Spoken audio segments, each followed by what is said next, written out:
Go ahead.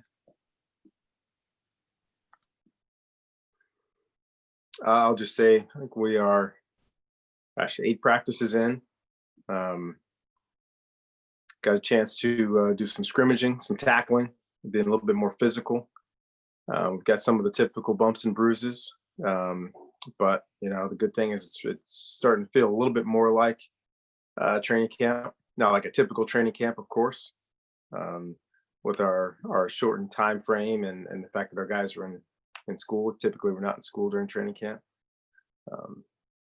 but we're progressing and being less than 3 weeks out. Some things we got to ramp up over the next few days, and then start to taper down a little bit and start to prepare for the season. So I'll take questions. First question, we'll start with Janie McCauley from the Associated Press. Hi, David. Thanks for doing this. Talking to some of your players in recent days, they spoke a little bit about being in these small pods when they got back to campus, maybe 4 or 5 guys, sometimes from the same class. But they were able to maybe learn some things about their teammates that they didn't know previously. And what benefit did you see in that, Coach Shaw? And maybe are there some specific examples of a couple guys who got to know each other better through that process? Well, we typically have a pretty cohesive football team. I think just who we recruit, our guys generally get along pretty well. But at the same time, they have the friendship groups. But the restrictions from the state and county and the university, when we brought everybody back, we had a plan, and then we had to adjust those plans based on when, because different guys came back at different times. So they had to quarantine at the same time, and then we put those guys in their groups together.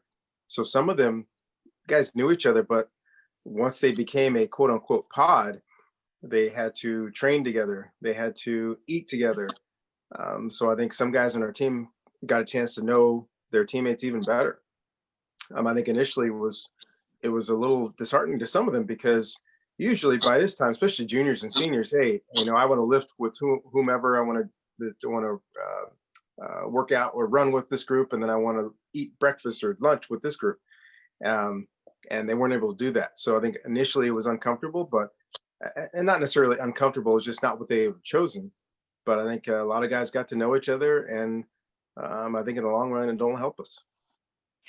And a couple of those guys, Coach Shaw, have helped start this support group, this organization, Cardinal Black, that we've heard about. And that sounds like a pretty remarkable effort and much needed in this time. And what does it say about the leadership on your team? And there's a women's basketball player, a women's gymnast, that they're taking charge of this on campus to give Black student athletes more of a voice or a forum to discuss real social issues, injustice, and have an outlet for that. And even some of your white players want to go and support and be part of this. Yeah, it's just one of those things that makes me proud to be at Stanford, that we have such great leaders at a young age. And probably my favorite part about this is that the effort is geared towards being positive. It's for building. It's for supporting. It's for engaging to make things better. That's what makes me really proud. It's one thing to get together and complain about the things that you don't like. Another thing to say, hey, how can we make our existence here at Stanford better? How can we make Stanford better? How can we help set up things for future Stanford students to have? And then how can we engage with society? So I'm very proud of our student athletes and engaging with each other. And I think the support from our athletic department, support from our various teams has been pretty consistent, because we haven't mandated things from them. We haven't told them what to do. We've said, what do you want to do and how can we help? So I'm very proud of Bernard Muir, as well as the rest of our administration, of not just providing a platform. When you say provide a platform, you're talking about how people can engage in society to a certain degree, but this is just providing support for them to feel like they can make an impact on our campus and beyond. Thank you. Appreciate it. Thank you. Next question will go to RJ Abadia from the Bootleg. Go ahead, RJ. Hey, Coach, just wanted to check in on your current thoughts on the competition at guard. If there's any guys standing out, or how you feel about the level of play over the course of the competition so far. I think so far it's been good. It's been good. The installations are still happening, so I think we're still having some learning at various positions, including guard. I mean, with only 2 seniors really in a position to play in the whole group, there's still a lot of learning going on there, which is still positive. I think in general, gosh, we're doing well. We are ahead of where we were last year by a lot, as far as our understanding, as far as our communication.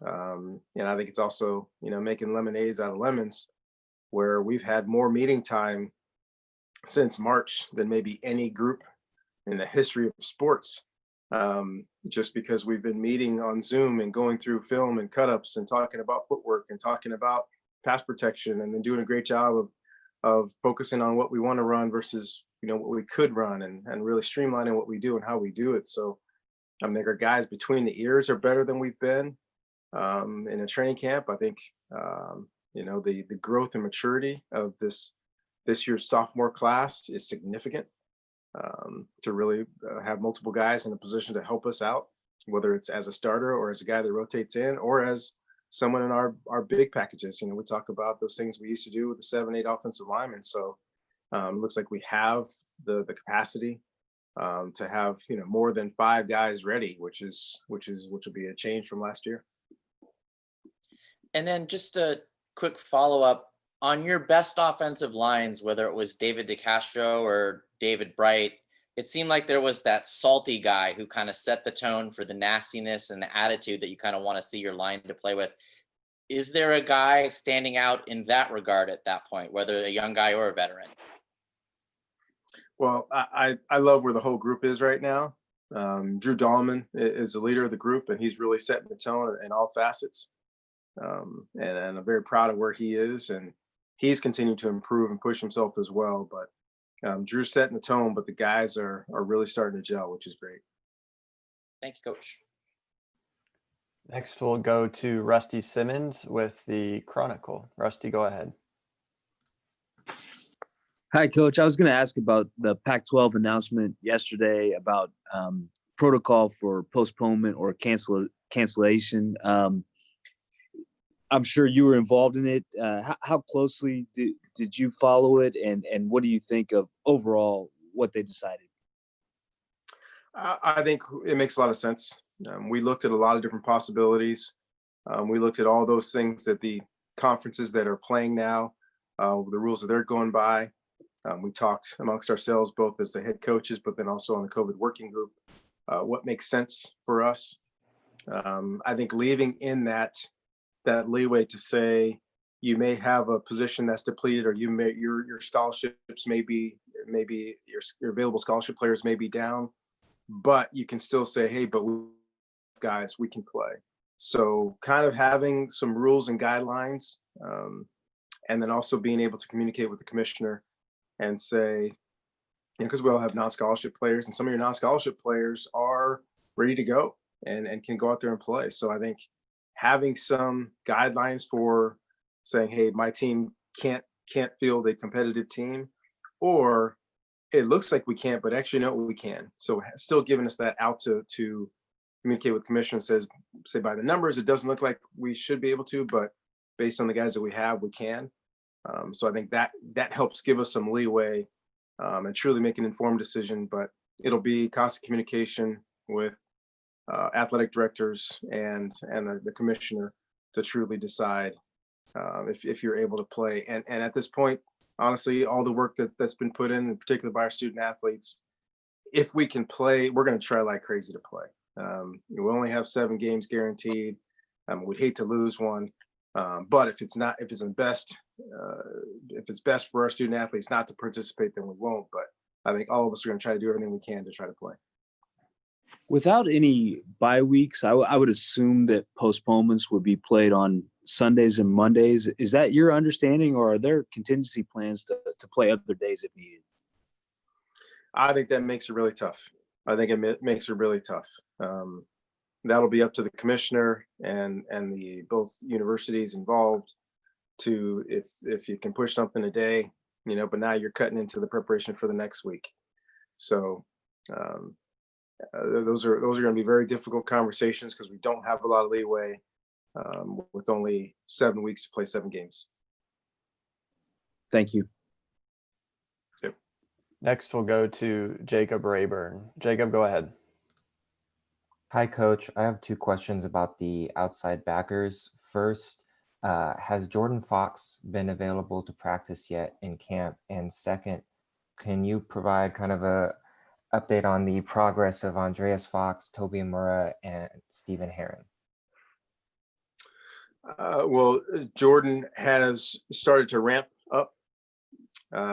So we'll see how close he gets to being ready over the next couple of weeks. I mean, it may be close for him, but he was able to participate in a chunk of practice yesterday and he'll participate in summer practice again today.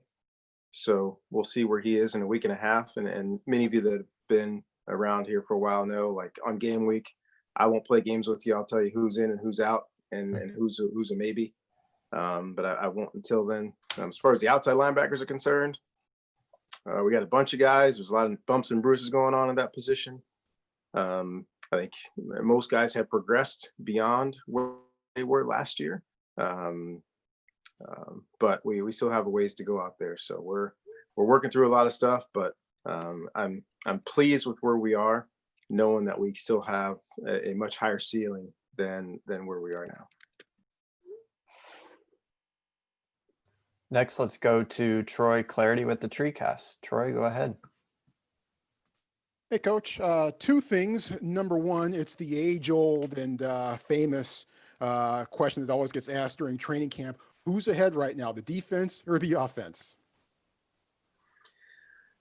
Well, the best thing for me is when they go back and forth. And I think when we started initially, I think the defense has been ahead. I think the offense through some installation has kind of caught back up a little bit. So I think we're in a good battle right now, which is positive for me. You'd hate to see one side of the ball not carrying its weight at all, but I think it's close. Thankfully, it's close. Defense usually starts a little bit faster because they, offense doesn't have a lot of installation, and defense really started off really running well and being physical.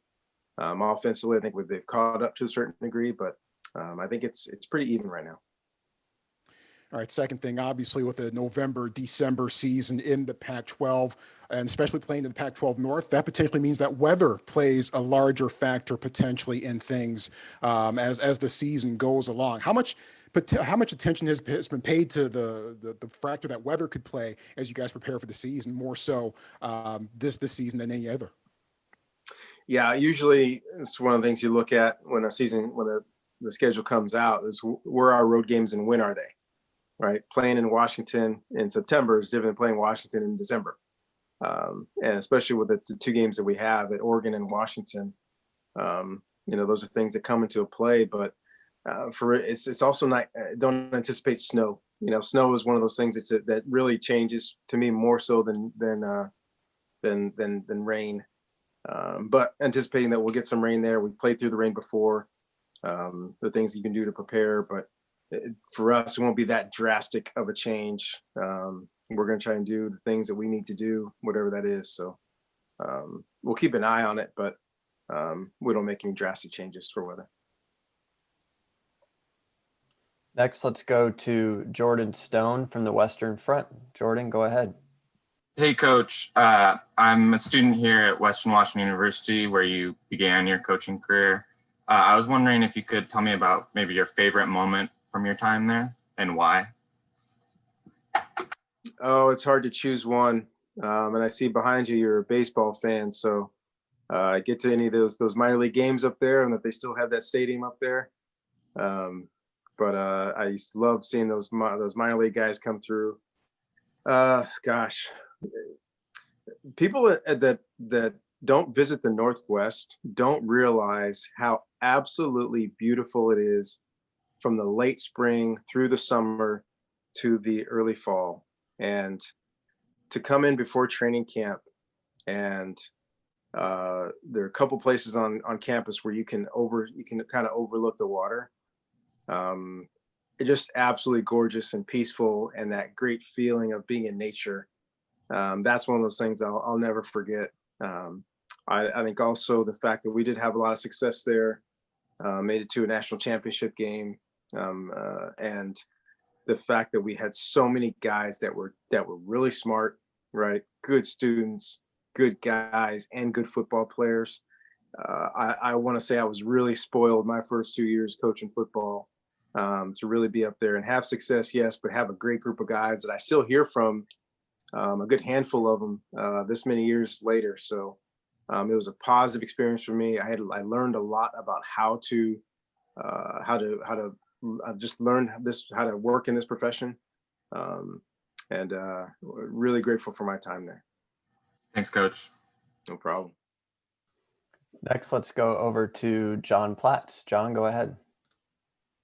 Coach, I want to talk about the run game, and just having spoken with you through the years about your philosophy about it, and how it's been the foundation of your success, and how in most years you've had a primary guy, either Stephon Taylor or Tyler Gaffney or Christian or Bryce, and even Camp Scarlett last year shouldered a lot of the load, and he was a bigger back. Do you feel, with the fact that there isn't the non-conference schedule and the fact that you jump right in against Oregon, that you and Coach Gould will spend more than the usual time in this preseason kind of looking at the tape and trying to figure out how that sorts itself out, that position? Yeah, it's a little bit different with a shortened season, but to a certain degree, the biggest thing for us now is being healthy up front. We're healthy up front. We've got depth up front. We feel much better about what we do running the football, knowing that we got the guys up front that can do what we want to do. So I like where our guys have started this off season. They've trained really hard, put a lot of work in. We will have a good group of backs. We may or may not have a bell cow to a certain degree, but more importantly for us is we've got talent in that room, and we're going to find a way to use it with the run game and the pass game, as we've had in the past here. So I'm excited about where we started. We're not going to just play one guy. We're going to play multiple guys in that position, and they'll each have their roles, and hopefully we can not just be effective, but really influence the outcome of games in that position. Next, we'll go over to Rusty Simmons again. Go ahead, Rusty. Coach, I was going to ask a super general one about, you mentioned some live practices and scrimmages. Can you give me an overall view on how the team looked during that? Good, about like you'd imagine. The first live scrimmage from in training camp, where most guys haven't tackled anybody in a year plus. So some very good, some not so good. But it's what you have to do to so that you can get those plays out of your system before you start playing the game. So and that's guys making tackles and guys breaking tackles. I think it was physical. I think it was good tempo. Probably another level I think that we can reach that we didn't quite reach in that first scrimmage. But once again, we don't have a whole lot of time to make up that ground. So I think we're running. I think we're being physical. We're not where we need to be able to play a football game just yet. But I think it was a good start. Once again, this not being able to go live and tackle anybody in a year has been difficult. But I think we're off to a good start. And then on a much broader scope, Dr. Galley today announced that professional sports will be able to open at 20 or 25% capacity. Do you think that college sports will be informed by that at all, or how do you look at that? Yeah, that's a tough one. Yeah, I think it would be great. I don't know that that's going to happen anytime soon. I think both the governor of California and essentially all the counties have really drawn a line between the professional sports and the collegiate sports.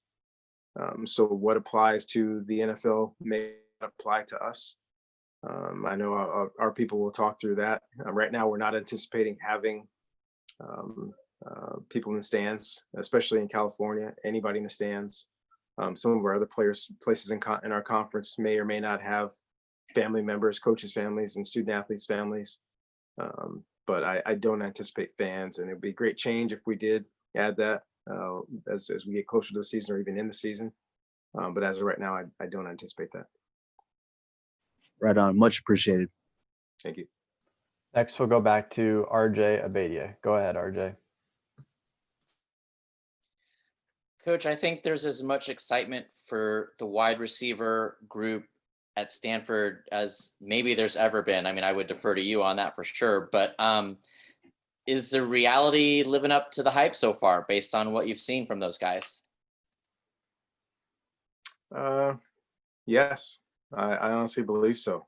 In that the guys have come to work, they've come to push each other, they've come to be at their best, and they're holding each other to a high standard. I think we've got a group that has shown their capacity from the plays that you saw Michael Wilson and Connor Weddington make last year, both down the field and intermediate wise. Simi Fehoko, breaking the school record in yards per catch last year.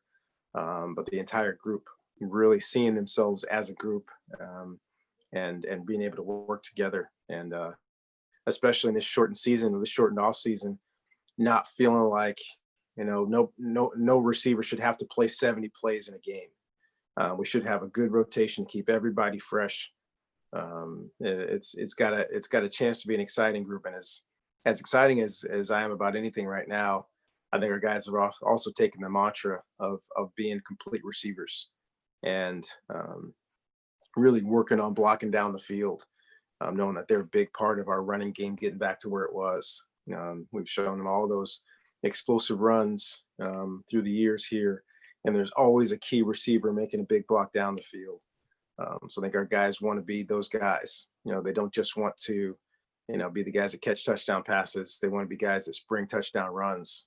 And multiple guys on our team reached out to me because JJ Arcega-Whiteside this past weekend was sprinting down the field to get a block and end up recovering a fumble for a touchdown.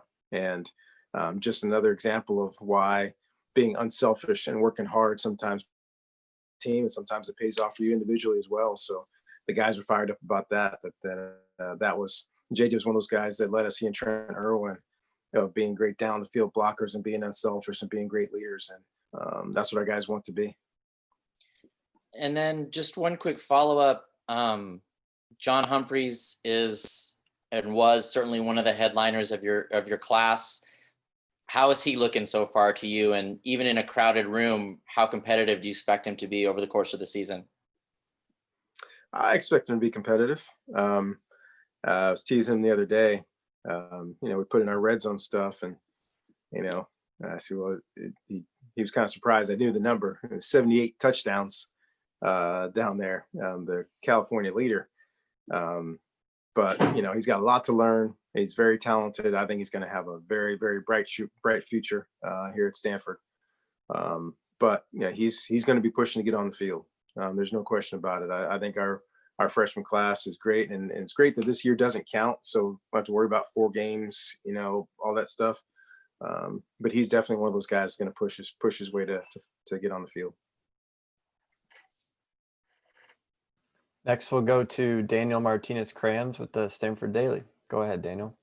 Yeah, on COVID protocols, following baseball a little bit this year, my Dodgers, talked a little bit about how they saw outbreaks in the East and then kind of updated their own behavior, cutting down on high fives after that. And then there's been a few cases on Stanford. Wondering if your team has seen anything from other athletes and is changing their behavior, or is there, like you kind of talked about being like a tenth of a way to an MD, if there's any like human biology majors that are really taking it more seriously and setting the tone in the locker room. Well, the big thing is to realize that this is a disease that spreads, two ways. One is respiratory, right? It's expelled through your nose and mouth. So wearing the face coverings, even when, gosh, do I have to wear it again? Just making it a habit, making it and getting used to it. And the other way, honestly, is, I learned this years ago.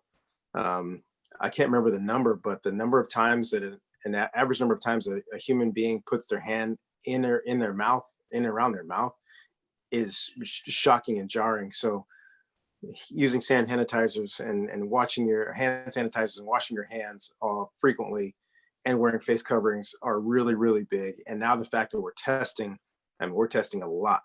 So we can now be comfortable in those environments to where everybody has been deemed without the virus.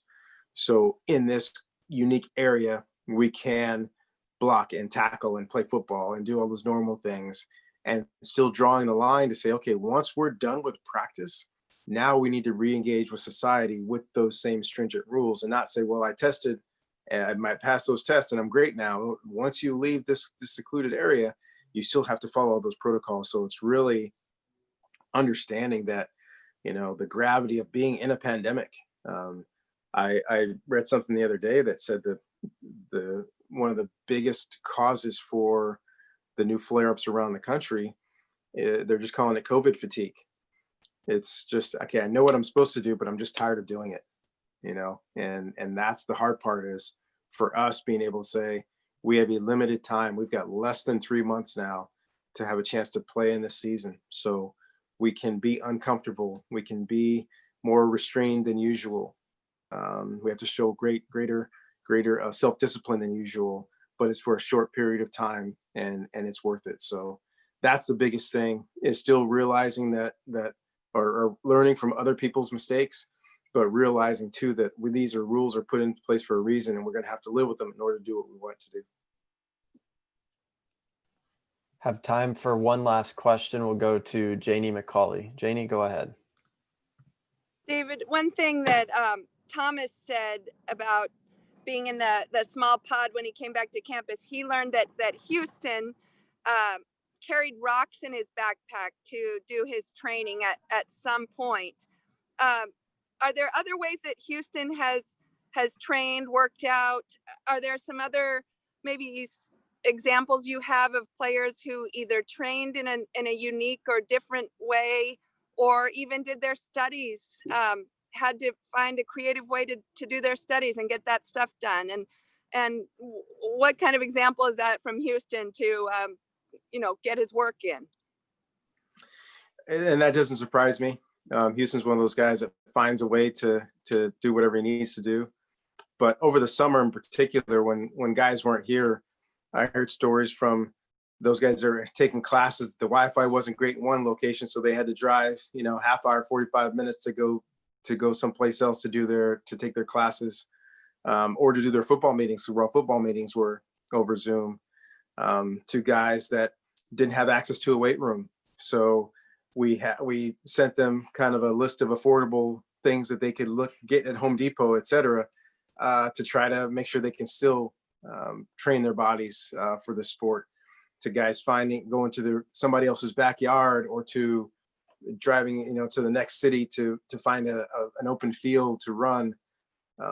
So this necessity is the mother of invention. We all know that. So the fact that we've had so many guys find a way to train and prepare and handle their schoolwork, as opposed to saying, I just can't do it. I'm proud of those guys. They're proven that they're really Stanford students, that they find a way no matter what it takes.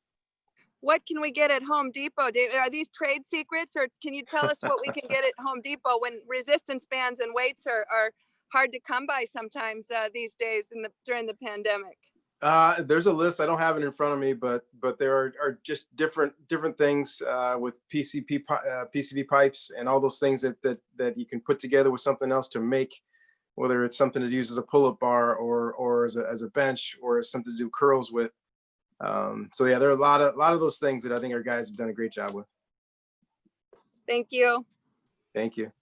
All right. Thank you, Coach. Thank you for everyone joining. We will send out audio and video shortly. Thanks, everybody. Thanks so much.